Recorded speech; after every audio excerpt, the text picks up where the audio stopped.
नमस्कार, city post के इस खास पेशकश में आपका स्वागत है। मैं हूं श्रीकांत प्रत्युष और मेरे साथ खास मेहमान हैं चंद्रिका राय जी। उनसे बात करेंगे। ऐश्वर्या राय का सारा सामान राबड़ी देवी ने जीप पर लदवा कर इनके घर भेज दिया था। इन्होंने एक्सेप्ट नहीं किया। अब थाने में सामान पड़ा है। हमने आपको दिखाया है कि क्या क्या है ऐश्वर्या का, कौन कौन सा सामान है जो थाने में है।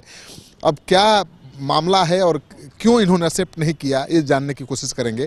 सर, सामान आपकी बेटी का राबड़ी देवी कह रही है कि मांगा गया था, उन्होंने भेज दिया, फिर क्यों नहीं आपने एक्सेप्ट किया? देखिए, हमने 15 तारीख को ही, जिस दिन ये घटना हुई थी, उसी दिन मैंने उनसे अनुरोध किया था, डीएसपी के द्वारा अनुरोध किया गया था कि उनके मोबाइल को और उनके जो विशेष जो सामान है, व्यक्तिगत इस्तेमाल के सामान हैं, उनको दे दिया जाए। तो सुरक्षा पदाधिकारी ने उनसे बात करके कहा कि यह संभव नहीं है, सुरक्षा का मामला है, रात का मामला है, इसलिए नहीं दे सकते हैं। दूसरे दिन हम लोगों ने प्रोटेक्शन अफसर को लिख के दिया कि वो हमारे उसकी जो मोबाइल है, सबसे इम्पोर्टेंट उसका मोबाइल है, जो बहुत व्यक्तिगत चीज़ है। क्यों वहाँ छूट गया है कि छीन ली उनसे, बाहर निकालने के समय उनसे छीन ली उनसे। अगर उस कोई पुलिस में तो रहता है सबकी लाश मोबाइल का, वो भी देख सकते हैं। हम लोगों ने इतना ही अनुरोध किया था कि भाई उनका जो सामान है, जो उनके पासपोर्ट है, जो उससे शैक्षणिक जो सर्टिफिकेट्स हैं, जो उनके अपने ज्वेलरी हैं और जो उनके खास सामान है जो उनके रूम में है, उसको कम से कम दे देने का काम करें। बाकी सबके बारे में हम लोगों ने नहीं कहा था, मगर उन लोगों ने ऐसे ही प्रोटेक्शन अफसर ने लिखा। मैंने प्रोटेक्शन अफसर को कहा तो उन्होंने कहा कि मैं उनसे सहयोग की अपेक्षा करती हूँ, मैं उनको लिखूँगी कि सब लोगों के बीच में कानूनी तौर पर, कानूनी तरीके से, जैसे मजिस्ट्रेट बाहर होता है उसके सामने इन्वेंट्री बनती है, क्या क्या सामान है, उसको हम वापस कराने की मैं कोशिश करूँ। अभी उसके बाद मैंने देखा कि 2 गाड़ी ला करके यहाँ पर उनके सुरक्षाकर्मी ज़बरदस्ती कह रहे थे कि अनलोड करेंगे। हमको ये तो संभव ही नहीं है, न तो कोई लिस्ट है, न किसी का आदेश है, न कुछ है। क्या सामान हो सकता है? इलीगल सामान हो सकता है, हमको फंसाने की साजिश हो सकती है। कोई हमारा भी दोस्ताना व्यवहार तो है नहीं उन लोगों के साथ। वो लोग हमारे मित्र तो अभी है नहीं, आज के डेट में तो कोई मित्र है नहीं, कुछ भी कर सकते हैं, फंसाने की साजिश हो सकती है। तो मैंने रिफ्यूज़ कर दिया लेने से। अब मुझे जानकारी मिली है कि उसको ले जा करके थाना ने सीज करके उसको अपने थाना में रखा है। थाना ने इन्वेंट्री बनाया है, लेकिन उसमें केवल वही है, पलंग, कपड़ा, ब्रीफकेस, टीवी, फ्रिज। मैंने तो इस बात की चर्चा भी नहीं की है। जो गिफ्ट में आए थे हम लोगों ने दे दिया उनको, जो गिफ्ट में हम लोगों को मिला था वो सब लोग दे दिया हम लोगों ने। हम लोग का मेन मकसद था जो उनका व्यक्तिगत चीज़ है, जैसे मोबाइल है, उनका सर्टिफिकेट है, पासपोर्ट है, आभूषण है, ये वापस करने की बात ही, न कि ये सब फ्रिज या टीवी है।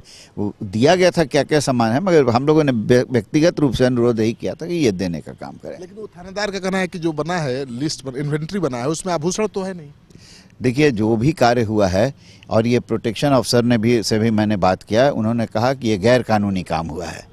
अब बहुत लोग उनसे घबराता है, वो गैर कानूनी तो है ही। किसी को बिना बताए हुए ताला तोड़ देना, उसमें से सामान निकला, अपने फोटो, कानून अपने आप में है क्या? कोई अपने आप में कानून नहीं ना हो सकता है। उन्होंने कानून को अपने हाथ में लेने का काम किया है।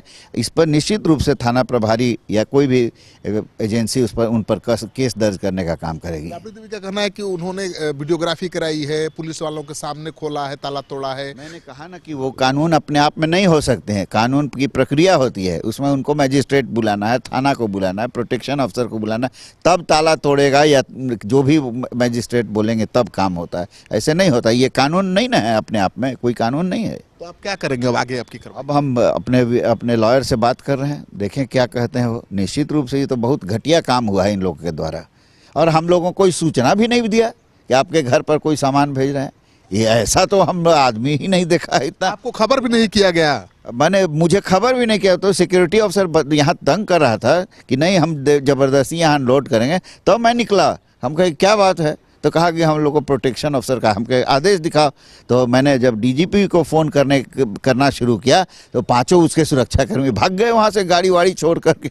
ऐसा तो, और सुरक्षाकर्मी क्या इसी कार्य के लिए होते हैं? मैं मुख्यमंत्री जी को पत्र लिखूंगा, उन लोगों को सुरक्षा की आवश्यकता है। सुरक्षाकर्मी को गुंडा और क्रिमिनल की तरह नहीं इस्तेमाल किया जा सकता है। तो कितना आप मेंटली कैसा महसूस किया 4 दिन तक जीप आपके घर के बाहर खड़ा? तो दूसरे ही दिन मैं दिल्ली चला गया। मैं तो अभी लौट ही रहा हूँ। इससे ज़्यादा मानसिक यातना क्या हो सकती है? इससे जितना जैसा घटिया व्यवहार क्या हो सकता है उन लोगों के द्वारा?